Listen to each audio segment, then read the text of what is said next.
Recently I did a video called Games That Push the Limits of the DS, and it featured precisely no DSi games, because honestly I don't think there are any that push its limits. The DSi of course being the upgrade version of the DS, the Pro version released in 2009, and well, no one did much with its extra power.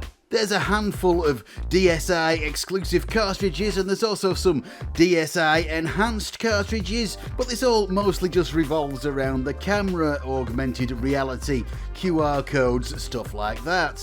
None of them particularly exciting for serious gamers these days, and none that really did anything with the DSi's other boosts, which it had quite a lot of.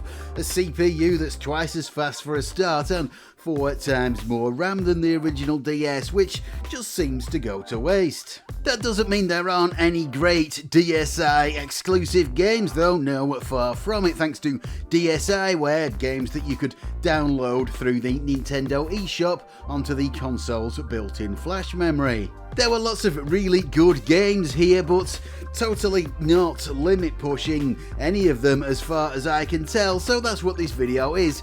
Games that don't push the limits of the DSi but are still amazing. Okay, maybe one of them does push the limits a bit, but I will get to that later. Let's carry on with what is clearly the fabulous Cave Story. Originally a freeware game on Windows, but commercial versions got ported to quite a few other platforms, mostly Nintendo systems. The DSi must be the least powerful system that saw an official port, but still, this sort of thing is really not a struggle for it, not remotely.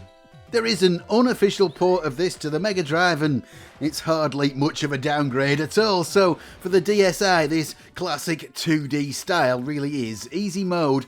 An amazing game though, a genuine classic and massively influential, one of the first indie games that managed to reach a mass audience.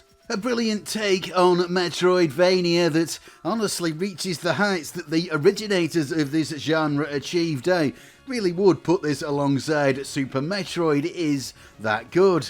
It does seem like Cave Story's mindshare has slipped a bit compared to later indies like Hollow Knight and Undertale, both of which I'm sure took some inspiration from Cave Story, but I guess there's only so much that can be said about a 20-year-old game that never saw a sequel. There was a 3D-ish remake, a 2.5D remake for the 3DS, and developer Daisuke Amaya has worked on a couple of other things since then, but there's no spiritual successor or anything like that that's appeared. Yeah, I'm afraid Cave Story is a classic that stands alone, just like the creator himself actually, who made the whole game from start to finish by himself. Music, art and coding. And maybe coding is something you're thinking about too, and if you are, well, the sponsor for this video, boot.dev, could well be just what you need. You see, boot.dev is a platform that teaches you back-end web development from start to finish in Python, Go and SQL. Is it SQL? Or is it SQL? Whichever way you say it, someone's going to complain. Anyway, why would you want to learn that? Well, software engineering is a great career to get into, or maybe you just want to branch out a bit, and this can help you get there from the ground up by battling the biggest problem in learning this kind of stuff: boredom. Boot.dev teaches you the essentials in what I think is a very engaging and gamified way without getting you trapped in miserable tutorial hell. And you know, if you want to be a coder, you've got to code, and that's how boot.dev has you learning by actually doing the thing you need to learn how to do. Sounds very sensible, doesn't it? I've got just enough of a programming background to know that the bits that I do know something about are really well done here, and that's enough that it gives me a lot of confidence in courses that I've not had much experience in. I'm really enjoying learning Go, and I'm looking forward to learning more about Docker in the future too, and Kubernetes, and yes, I do know how to pronounce that thanks to the helpful videos that are part of the courses. It's free to view and demo all the courses, by the way, so you can see if it really is for you before you take the plunge. And if you do want to take up the challenge, it's really not expensive. So go to boot.dev and try the courses for free. Then use my code Chiropolis to get 25% off your entire first year if you choose the annual plan. So thanks boot.dev, let's move on to another DSi banger, Shantae Risky's Revenge from 2010. The sequel to the original game on the Game Boy Color, and the DSi the perfect place to host the successor to that handheld classic. Going into this straight after Cave Story, two things are apparent. One, it's massively colourful, and two, it's pretty wordy and dialogue heavy at times, at least compared to the fairly murky and concise world of Cave Story. I don't think either of those things, though, are necessarily a bad thing, of course, but this is a different vibe entirely, despite still being a 2D platformer. It's also slightly more tailored to the DSi than Cave Story is too, making at least some use of the system's capabilities with scaling and rotation. Still though, you could mistake this for a Super NES game at times, or possibly a PlayStation one. The 3D movement in and out of the scenery definitely brings to mind the adventures of Lomax, the pixel art platformer, which had a similar effect. I do wonder if that was an influence, despite being pretty massively obscure. That game got some pretty bad reviews at the time by reviewers who felt 2D platforming was a relic of the past, but Risky's Revenge got praise instead for being just that, a throwback to the gorgeous 2D games of old. It also reminds me a bit of Wonder Boy the Dragon's Trap. Again, definitely no bad thing, a really fun platform game with a dense plot and a lot of variety, but I do feel like the Game Boy Advance could have made a decent fist of this game, so the DSi is hardly stretched with it. A great game all round, and one that helped to prove that cutting edge graphics weren't essential for a great game, an idea that was really coming to the fore in the late 2000s and early 2010s when this appeared. Like Cave Story, this also saw ports to other platforms, so it's not hard to get hold of even long after DSi games have been taken off the eShop. That's not the case for some of the other stuff here though, like the very silly Paper Airplane Chase. This started out as a WarioWare mini-game and got spun out into its own thing. Simple, but also quite hard to put down. Yes, it does make use of the DSi's two screens, but that's about as close as it gets to testing the hardware. Coming out in 2009, this came at a time when smartphones and their associated app stores were coming to the fore. It's pretty obvious that Nintendo were trying to capture some of that market with DSiWare, and this is the sort of game that you did see a lot in those early years on smartphones. Of course, these days it's all pay-to-win, Skinner box, gacha stuff that dominates this space. Not entirely maybe, but largely. But hey, back then there was still the naive hope that someone might want to pay money up front for actual games like this. Another one in a similar sort of casual vein, but with quite a lot more depth and content, is Kappa's Trail.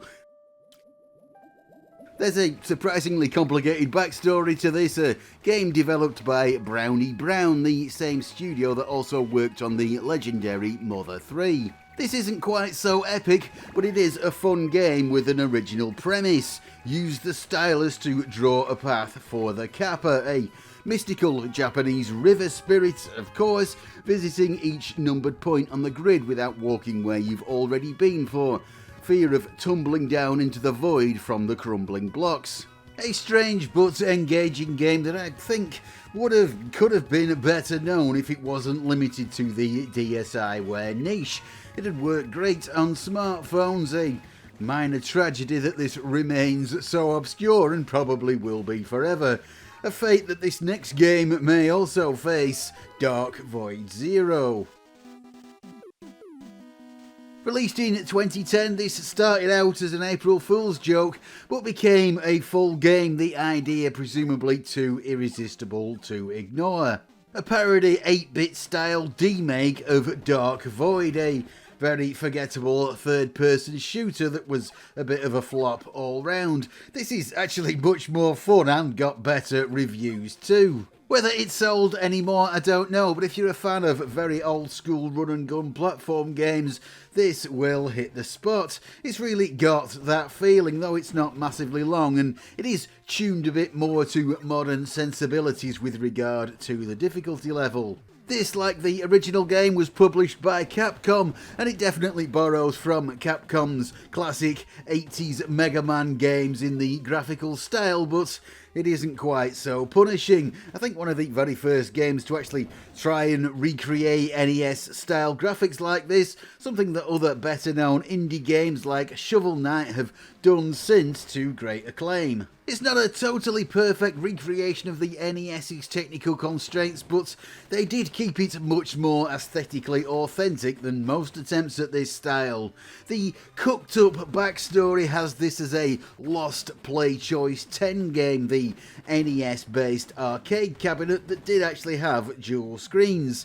I don't think it worked like that quite, but hey, it's a nice tongue-in-cheek addition to the lore behind this. This did also get a release on iOS and Steam, so you might think it would be a little less obscure and somehow still available on modern hardware, but sadly no, for whatever reason Capcom pulled all sales of this a while ago. A shame, because it is genuinely a fun game made unavailable, legally at least, for Capcom's own obscure reasons. This next game is sadly in the same boat too, but, well, it's even harder to play by any method, legal or otherwise. It's X-Scape.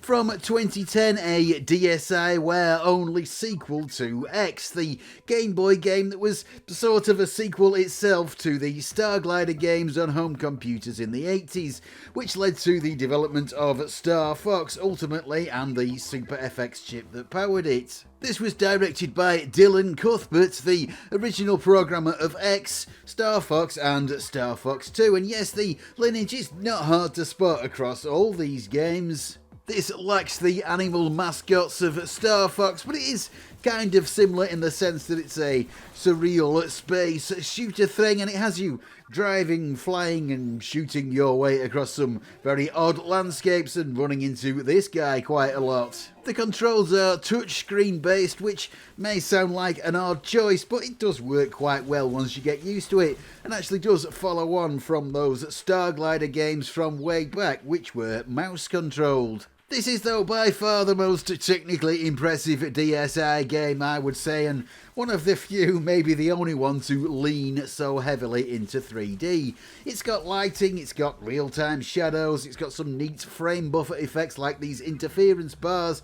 It's got a good frame rate too. What more could you want from a 3D game? Well, textures maybe. There are none on any of those polygons. They're all just solid colours. Yeah, they've gone for that retro look wholeheartedly, a throwback to the very first generation of 3D games. It definitely bears a resemblance to Starglider 2, which would fall very firmly into that category, and it does look really good. It's just not quite state-of-the-art, absolutely the best you could hope to see, even on the Nintendo DS. And this is not a complaint, it's great that it looks so different from the 10,000 other 3D games that came out that year, but still, from a technical standpoint, it feels like the DS could do more. A great demonstration of what's going on beneath the textures in 3D games, and it does have good performance, a solid frame rate throughout, so this is that one game that maybe pushed the limits a bit, and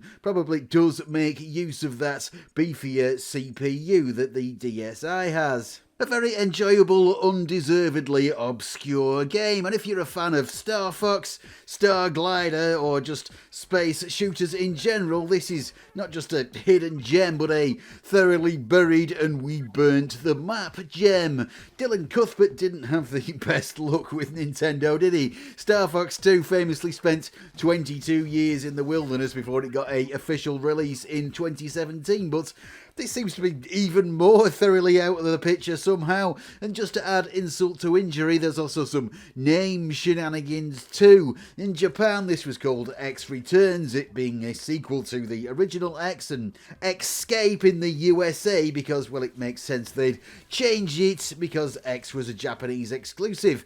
What did they call it in Europe though? They called it 3D Space. 3D. I'm sorry, I'm struggling to get this out. They called it 3D.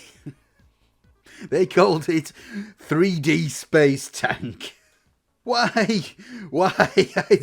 I don't know. Star Fox was called Star Wing here in Europe because of some trademark nonsense, but at least it still sounded cool. This sounds like a bootleg Tomitronic game. Did Dylan Cuthbert eat Miyamoto's lunch? Did he take Iwata's parking space at Nintendo headquarters? I'll show him. Guess what we're calling this in Europe?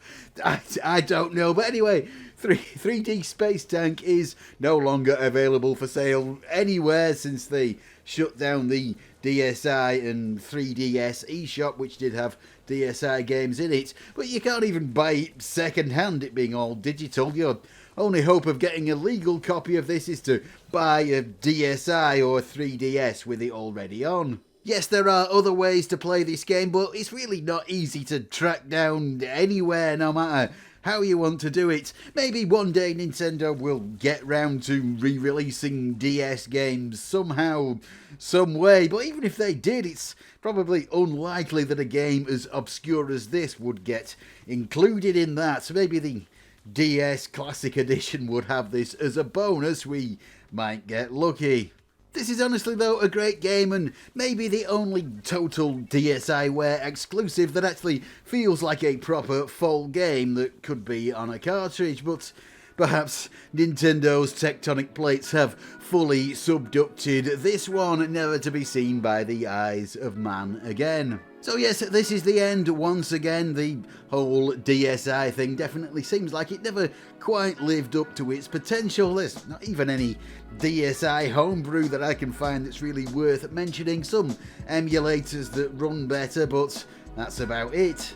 I think everyone in the DS scene, from homebrewers to crackers to official developers, left off the DSi, the much more powerful 3DS, coming out so soon after its release. Everyone who wanted a more powerful DS, it seems, kept their powder dry for that instead, which was not just a bit more powerful, but massively so. So goodbye once again. Thank you ever so much to my wonderful Patreons. Thanks guys, your support is greatly appreciated, and if anyone else would like to join them, there is a link below.